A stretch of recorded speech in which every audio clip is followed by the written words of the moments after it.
What's up, y'all, and welcome back to now.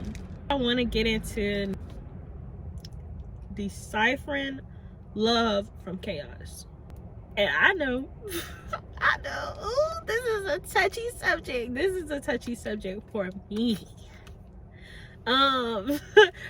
Because there was a point in time where I lived and craved chaos, and I'm gonna be honest, there are times still now, it was just until here recently that I was able to actually decipher that, okay, Asia, you have a problem. Like, Asia, you are sometimes you are the problem. Like, sometimes you prefer chaos over peace and the stillness of God's love, right?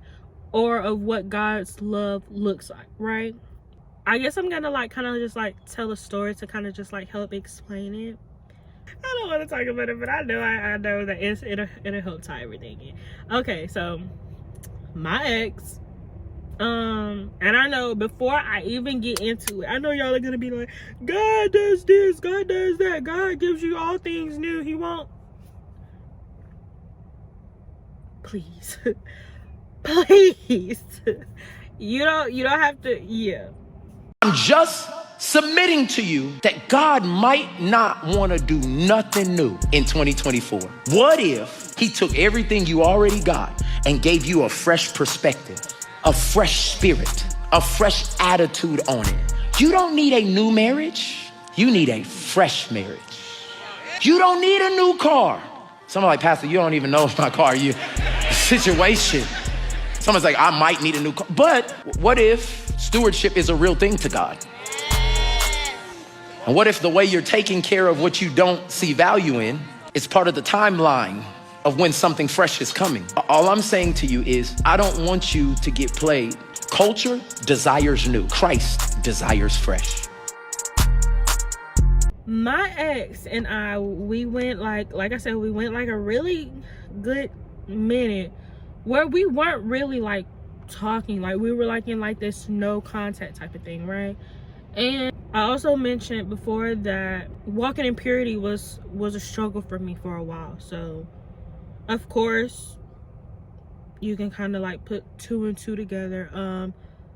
Although we weren't in a relationship, I still was not walking in purity, right?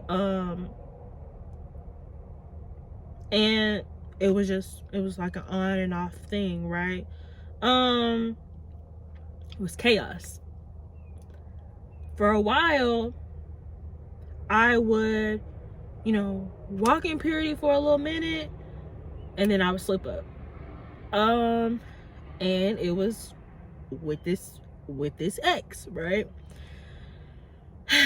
Help me, Holy Spirit, because I am telling all the business. Okay.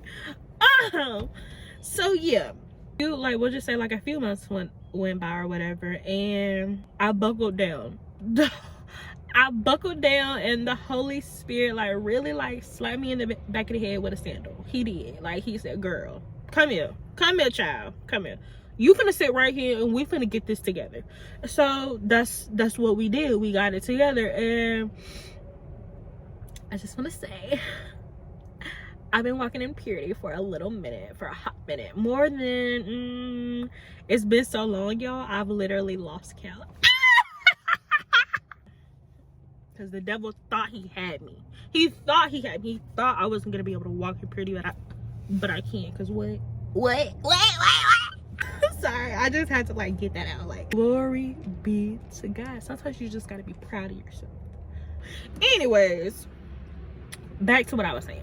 But like I said, my ex, for a while, once I actually started walking in purity a little while back, I decided the best thing and this was my decision, I brought it to God, but I feel like God kind of just allowed me to do what it is that I wanted to do. I don't feel like he kind of really gave me any direction specifically concerning it. I feel like it's kind of one of those things that he just kind of allowed, just he wanted to see what it was that I was going to do, right? See if I was going to do the right thing.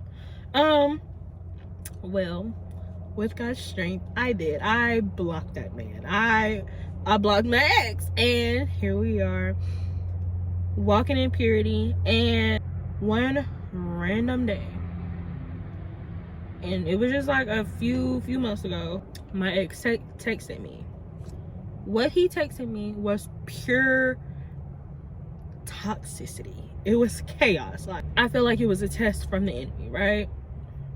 I didn't respond. They contacted me through social media. That day, I told God, because I was truly trying to walk in purity, I went on this whole little rant. I journaled it in this journal. And basically, I was just like, God, like, I really need you to do something. Like, I've done everything that I possibly can do, like, to try and walk in purity, to try to, like, you know, allow you to work on me and allow you to, like, do whatever it is that you're going to do. I asked God, I said, God, can you please? Because it frustrated me that this person reached out to me on this level of toxicity, because I was trying my best and my hardest to walk in purity. So I was frustrated, and I asked God, I said, God, can you please change this man's heart and change the way this man views me, so that he will stop having the audacity to text me on, and if I'm being honest, I said bull, fill in the blank. I said that to God, because me being raw, if I feel a certain type of way, I'm gonna say it. Because why do I say it? Because he knows my heart, regardless if it's not said or not. So I might as well just go ahead and tell him what it is that I'm feeling, and what it is that I'm feeling in my heart, and what it is that I'm thinking, because he already knows. Why hide it? So yeah, I told him I'm tired of the bull crap. Point blank period. That's what I told him. I laid it at God's feet, laid my anger and frustration at God's feet, and that was that. I didn't say nothing else about it. Several weeks went by, y'all. This person texted me randomly. This person was still blocked, so this person made a way to get in contact with me. And y'all, when I say the heart posture was completely different, nothing but God. Literally nothing but God, right? So I asked him to change this person's heart.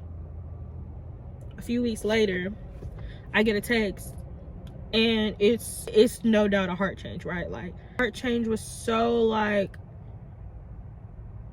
clear that I was kind of freaked out by it. It was so freaky for me that I literally had to take a minute, like hours, to text this person back. Hours. Because I had to go and talk to God. Because who sent you?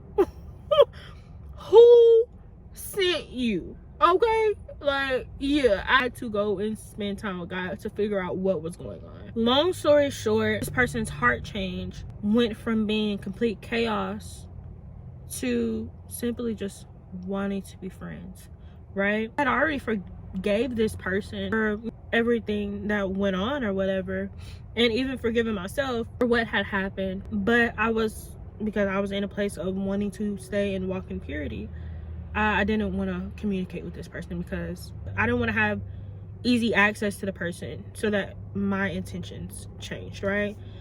God confirmed to me that it was him, right? And that as long as my intentions were pure, it was okay for me to be friends with this person, right?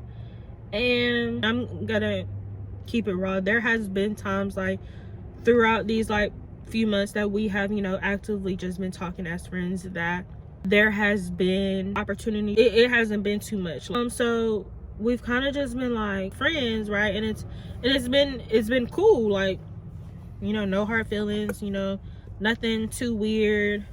It's been cool.